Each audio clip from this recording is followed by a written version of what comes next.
but we have to at least know how the Okay. system works. I Absolutely. apologize. I did have some technical difficulties, it looks like, but okay. I'm back on now. What were you saying, Michelle? I'm sorry, I lost you for a second. So Just we go ahead. no, no, I was just saying we don't see his picture. I mean, go ahead, Michelle. Oh, yeah, yeah, yeah. I'm back Okay. on. Yeah. Okay, So Steve. we're just saying that you Yeah, know the material better than us, so you know what you're going to cover. right. And everything you've covered so far, it's very important. Actually, I'm enjoying understanding the backbone and how this system works technically. So it's important material to cover, and I really appreciate that. But I just want to make sure that when you think about the rest that you're going to cover, are you also going to have enough time to give us information and advice on investment strategies?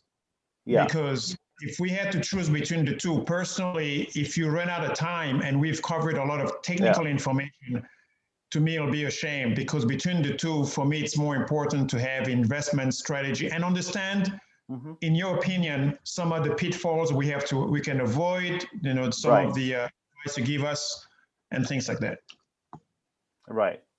So my take on this, and I think that's why before you joined, I was telling the whole class that I have this presentation that I'm making actually how to lower that down a little bit, so it's change actually the presentation and have some material that is easier to understand, so we can move faster. Yeah, I'm actually aware of it. So what I'm trying to do right now is just make sure that I finish up with a Bitcoin part, the concept, the approach, the technology, and so that conceptually you know how it works if you want to check your transaction, because those things are going to be coming on, right?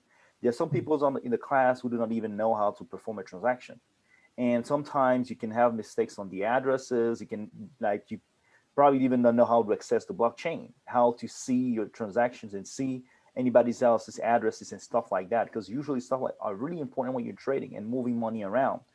Absolutely. And that's what I'm trying to really cover now and speed up with it. I just want to make sure that I give you good information so it makes sense down the road. Everything adds up correctly and you can remember it. But yeah, I'm aware of the timing, the issue that we might have. So I'm just going to try to speed up a little bit faster and see if the questions that you may have, we can also cover that later on and make sense of it when we do actual transactions and when we talk about trading or investing. Okay. Right. So yeah, thanks for that. Okay, welcome back, Patrick. So what I was just going to share, what I want to do today to finish up, just to give you another view, is make sure that we finish on everything that we need to know, basically on the Bitcoin part, because the remaining things is going to be fast, right? Like Ethereum and the other cryptocurrencies. It's just like maybe 2 or 3 slides, and then we can move into talking about investing and stuff that you can do to make money into the ecosystem, basically investment strategies and things to avoid, right? So I wonder, that's going to be quick. The other part that I have is going to be quick. So today I want to finish up with whatever I have left for Bitcoin. That includes how the blockchain works, and then the wallet part, like high level view on the wallet, and then we can talk about issues that you have for those who cannot get the account set up correctly or cannot make create addresses. We can probably take a look at it. Okay. So I apologize. I wasted 10 minutes. I don't know if everybody's going to be fine if we go over 10 minutes to make that up. Is that fine? I mean, I have no problem with that. Okay. Okay. All right. So let's get going. I need to go back to sharing my screen. Give me a second. All right. Let me know whenever it is visible. Mm-hmm. Okay. Can you Got it. see it? Yeah. Yeah. All right. So after this slide, the next one is just going to be one that shows you. Well, I was taking the example of how to transfer money, that you need to first validate the transaction, decrypt it, and compare the hash of the original message with the actual hash value, and then verify the balance of the account. So it will look like this on a regular bank account ledger. Like all the transactions are recorded, and every time that you're making a transaction, they show you what's your balance, right? The same thing goes for Bitcoin. right? The ledger, which is the Bitcoin ledger, which is the Bitcoin blockchain, is actually recording the same information. That's why you're able to validate every single address's balance. And the other day I showed you a random Bitcoin address that I created, and I showed you on the blockchain that it doesn't have any balance. One thing that you need to remember before I go further is a wallet which contains and stores the information about your account, which are your address and your private key, is not known to the blockchain until you perform a transaction. So in other words, the blockchain doesn't care if you generate a random address and you never perform any transaction from that address. I'm going to say it differently. If you create a Bitcoin address, okay, meaning you have the address and the private key, but you never ever either send money off out of it because obviously it's empty, or you never receive money in it. If you go to explore the blockchain doesn't know about it. Why? Because the blockchain is a ledger. So it only records transaction. If a transaction never happened on the account, you will never find that transaction on the blockchain. So if you do the blockchain explorer, it's going to be empty 000 unknown, like I showed you last time. Okay. Let me move on that. So technically, how it would work now? You get the image of the distributed network that I showed you before. I was telling you that whenever you send a transaction, you try to transfer money, it goes into one node that is called a validator, right? And this is a representation on an individual transaction event. So you might be sending money or Bitcoin from a tablet or desktop or mobile phone. And when you do it, it enters the blockchain. And the blockchain is actually, this blockchain is actually represented by many blocks. Okay. And one block is actually represented, I'm going to show that to you in one slide, by many different things that are encrypted type of information and locked down and connected to each other. Okay. So transaction gets into the Bitcoin networks. Now, the first person who's going to be, when I'm saying the first person, is actually the node. The first node here, who is going to be validating the transaction. When the transaction comes into the network, every node is getting aware of it. Now, the first person who's going to be validating a transaction, so performing the two things that I said before, decrypting and validating the hashing and verifying the balance, is going to get the transaction fee. That's very important, right? Because you wondering now, when you're doing a transaction, I want to send money to somebody, how the hell do we know, or do we pay the transaction fees? That's actually coming from this. So the person who is validating the transaction, to doing the two steps that I mentioned a few seconds ago, is the first. So it has the fastest person to do it is going to get the transaction fee. He's the one who's going to earn it. And this is one part of what we call mining.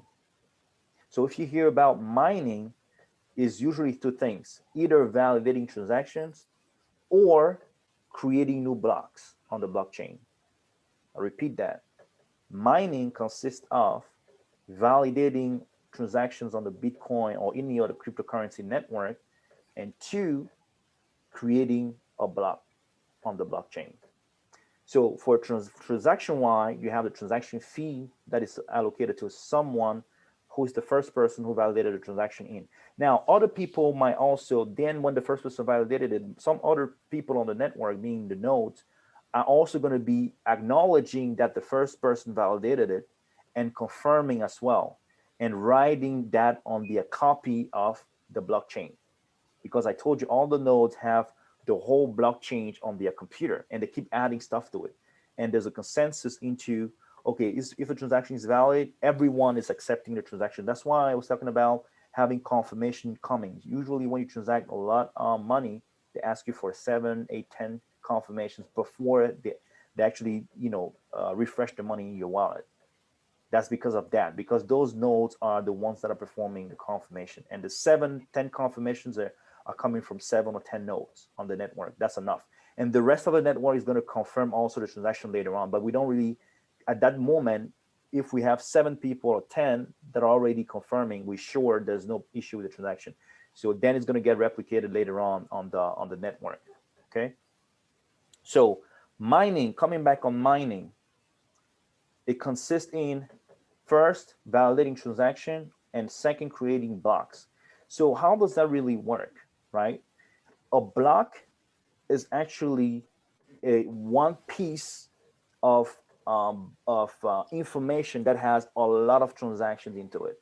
So all the transactions that are coming into the network is so fast and so quick that any transaction that gets into the system is getting pulled by all the nodes and hashed together. So the transaction is hashed.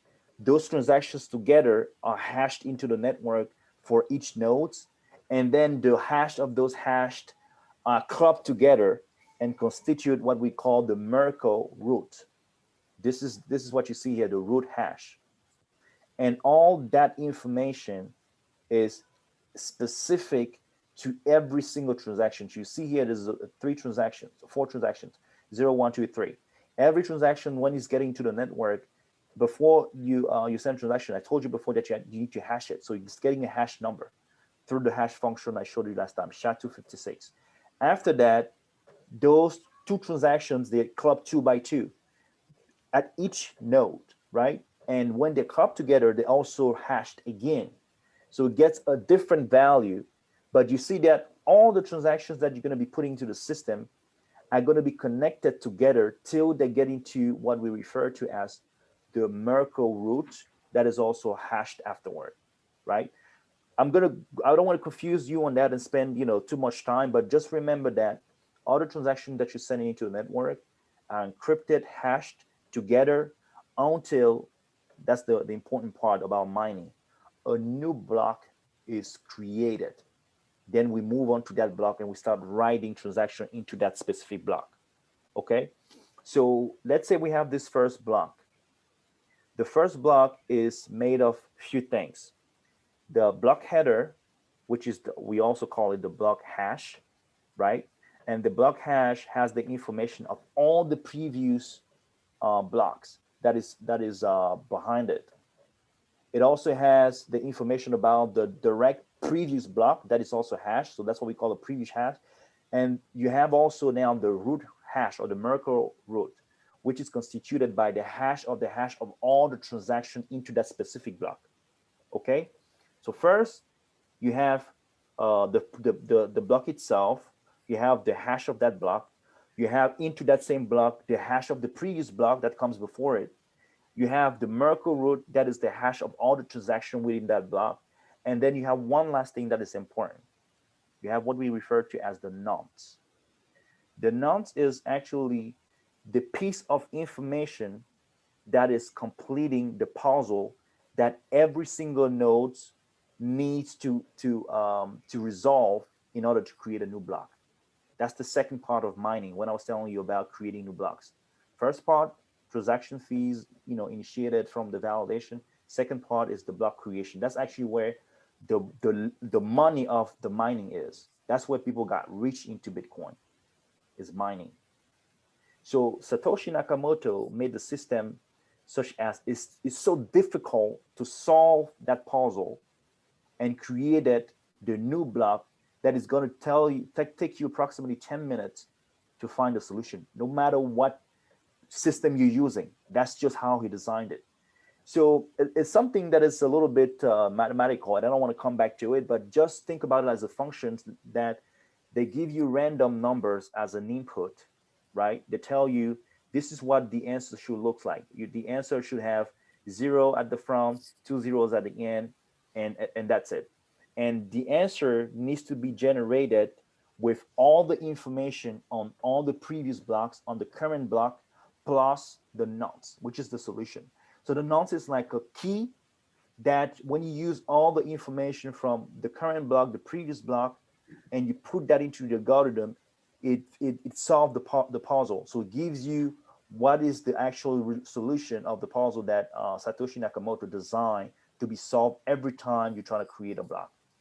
So that's what we call really mining, creating a block in a mining. And it takes a lot of energy. That's why initially when Bitcoin started, people were saying they're going to be, just shutting down all those thermal energy system and companies because they're sucking up a lot of energy, a lot of computing power. And people now have made businesses to create design specific computers right? In its graphic memory and all those things, big CPUs and stuff that can process transactions and trying to look for that non-stop and as quick as possible. We call them mining pools. So people just decided going to invest money into mining.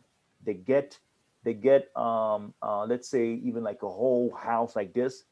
You see only computers into it, right? And only computers into it, like a data center that is only meant to solve this equation or that puzzle and get some bitcoins as a reward.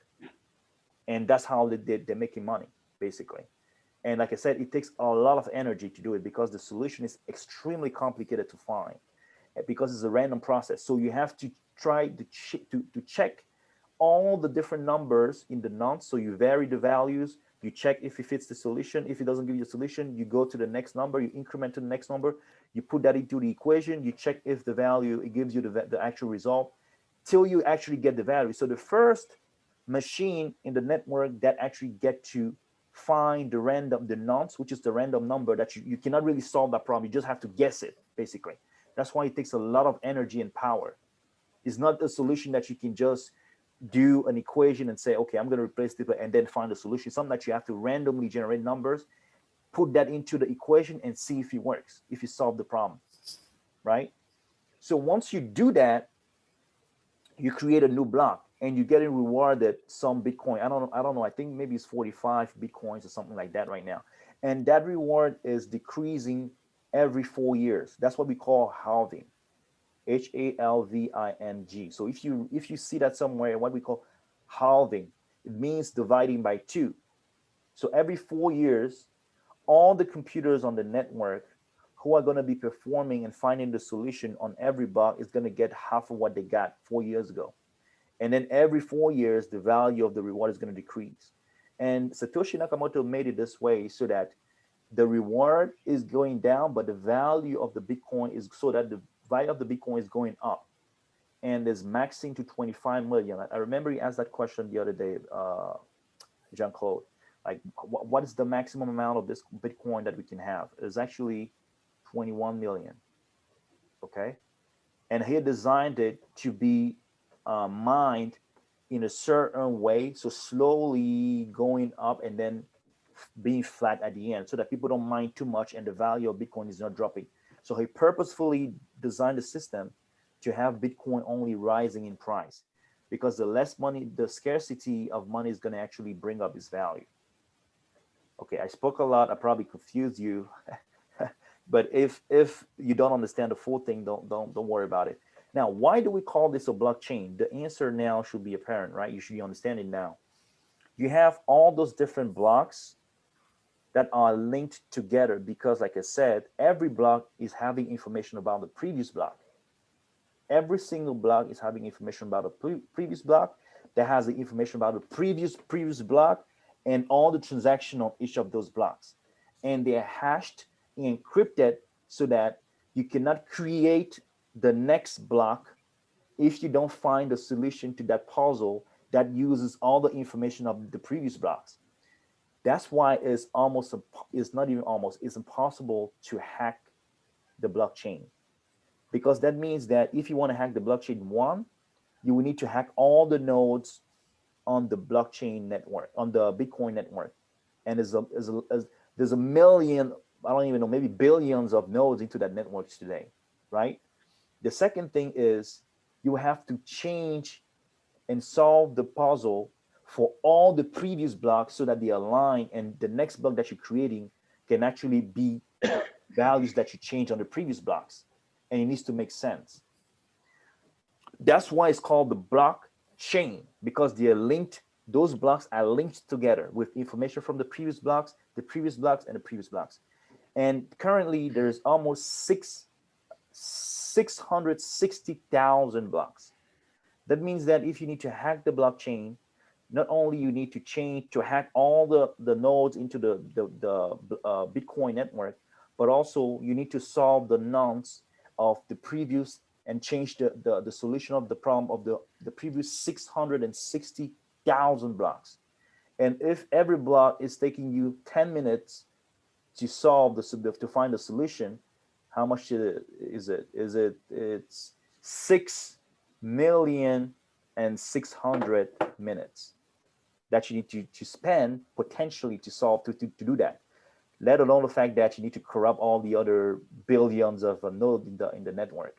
So that's why it's practically impossible to hack the blockchain. Okay, I'm just gonna skip this really quick because I think I spoke too much unless you have a question.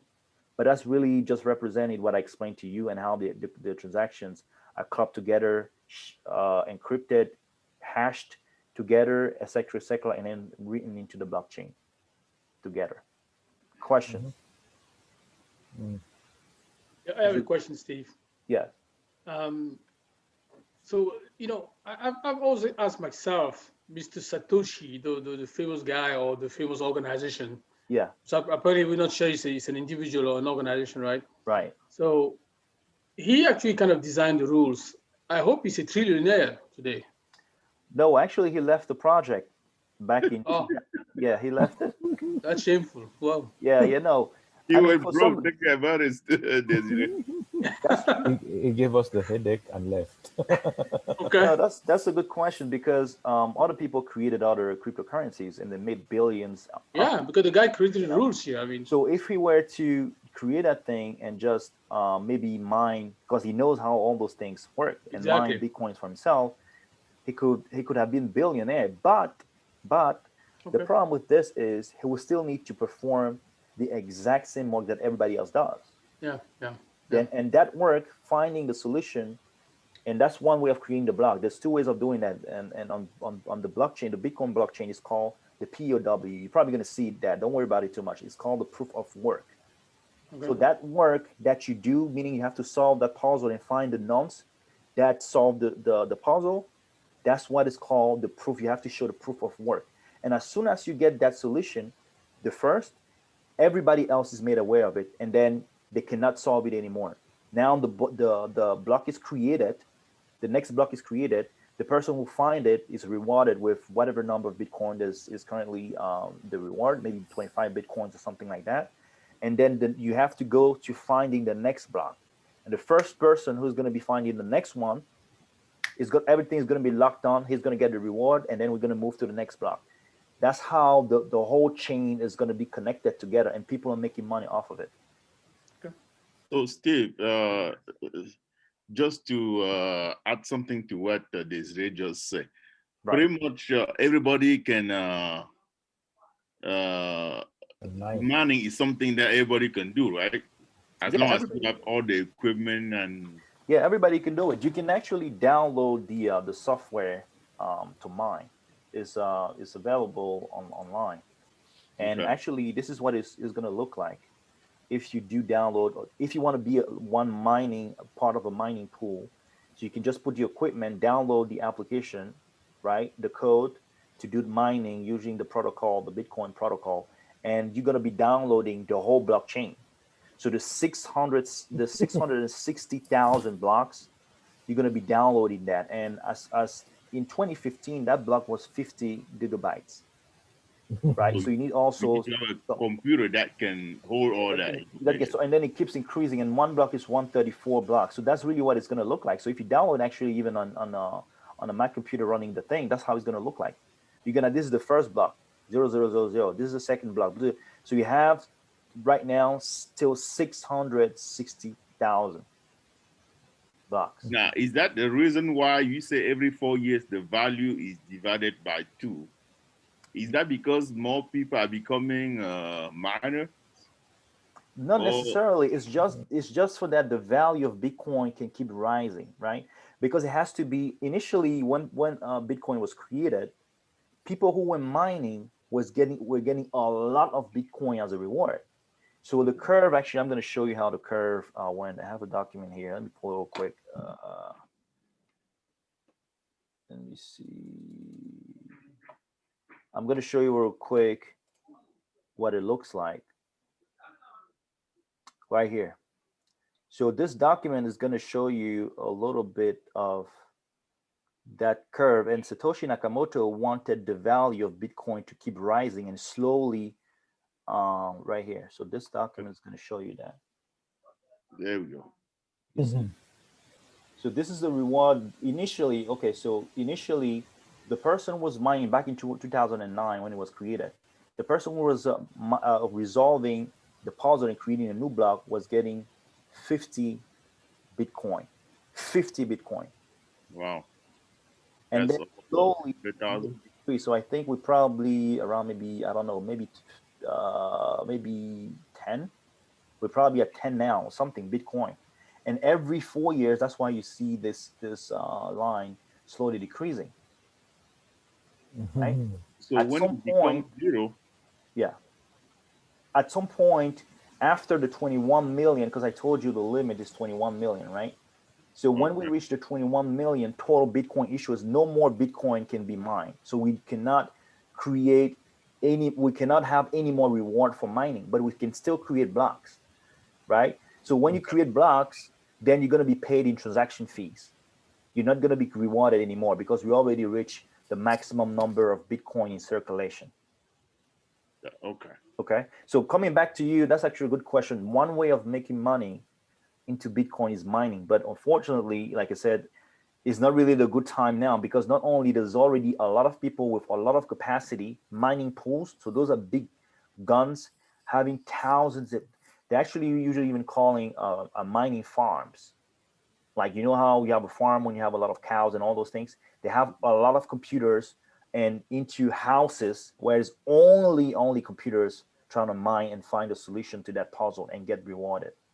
So if you get into now, there's some company who's going to say, okay, you can invest with us. We do mining whenever we find we make money mining. We pay you or share stuff like that. The companies who do that, you don't necessarily need to create your own mining pool or farming pool. Right. Okay. All right. So I think this is pretty well. That's the last slide, technically. So I'm really technically done with this. After I speak about the wallet, hopefully we have the 5 minutes left to speak about the wallet, and then that will be it. Next tomorrow we're going to be talking about other cryptocurrencies, and then hopefully have time to start talking about trading and investing and stuff. Okay. So the Bitcoin issuance, I spoke about it now. Here I'm just showing you the correlation with the other assets like gold, silver, stocks, and stuff like that, right? And Bitcoin is really varying a lot. It's tough to find a correlation with any of those assets, but what is close to it is actually the positive correlation exists into gold, silver, and Bitcoin, because usually people call Bitcoin the e-gold, electronic gold. Okay, but normally in those situations, if you look at this graph, you might be fooled because the correlation is very, very, very low. A positive correlation of 1 shows that two assets, for those who know stocks and finance a little bit, two assets are varying into the same direction. So meaning if asset A and asset B are positively correlated and close to 1, it means that when asset 1 is going up in value by 2%, asset B is going value by 2% as well. That's a perfect correlation. The correlation uh, uh, uh, value is 1 in that case. And you have negative correlation when it's the opposite. So if one asset A is moving up by 1%, one asset B, which is perfectly negatively correlated to the asset, is going to move down by 1%. So in this case, you see the correlation value is really, really, really low, 0.0840, and the other one's even smaller. And that means that it's really difficult to predict, talking about trading and investing, to predict the direction that Bitcoin is really going to take in comparison with other assets. You can see that right now there's a correlation, some of the, a little higher correlation between the American dollars and Bitcoin, right? When Bitcoin is going up, you see the US dollars going down a little bit. And then, that the inverse is also true. So people say that you can really use Bitcoin to diversify your portfolio. So if you invest in stocks and you think that when stocks are going to go down, Bitcoin is going to go up, is not really going to work that way, because in March when the COVID started, the Bitcoin fell pretty bad. The stock went down. Bitcoin went to $3,000. So the And correlation, $3,000, Steve, what percentage of Bitcoin was that? Because on the stock side, I think the stock lost almost a third of its it was a value. lot. I think it fell from probably 10,000 to 3,000. Oh, It wow. lost probably almost 60%, right? Yeah, that's deep. So that's and it's very very volatile. You have Bitcoin in your portfolio. If you're not you're not confident enough on the strategy, then you might just lose everything and then kill yourself. The volatility is very very high, extremely high. That's actually why people don't like using it or saying it's not a good currency because it has that issue with volatility. And the next tomorrow, when we speak about the other cryptocurrencies, I'm going to be talking a little bit about stable coins. That's the reason why they were created. Okay. The last thing I wanted to. Oh, actually, I didn't put that slide. Let me see. I thought I put the wallet. Okay, yeah, right here. Let me see if I have some time to just go over it real quick. Here we go. So finishing up today with the types of wallet, probably gonna have too much time. So tomorrow, just know that we have different types of wallet: online wallet, mobile wallet. That's the one that you created, Jean-Marie, on the Coinbase wallet one. That's a mobile wallet. Hardware wallet. Those are the ones that it's like a USB key that you plug it. It stores all your address and private keys. And then paper wallet. I'm going to show you that to you online also. And there's a difference between hot storage and cold storage in terms of cryptocurrency. So that's it for today. I apologize. I think the thing is going to be done right now in a second. So I think that maybe we can do, instead of having a break tomorrow, we can have 10 minutes extra. Okay. Okay. All right. Thank you guys. I'll see you tomorrow. Good night.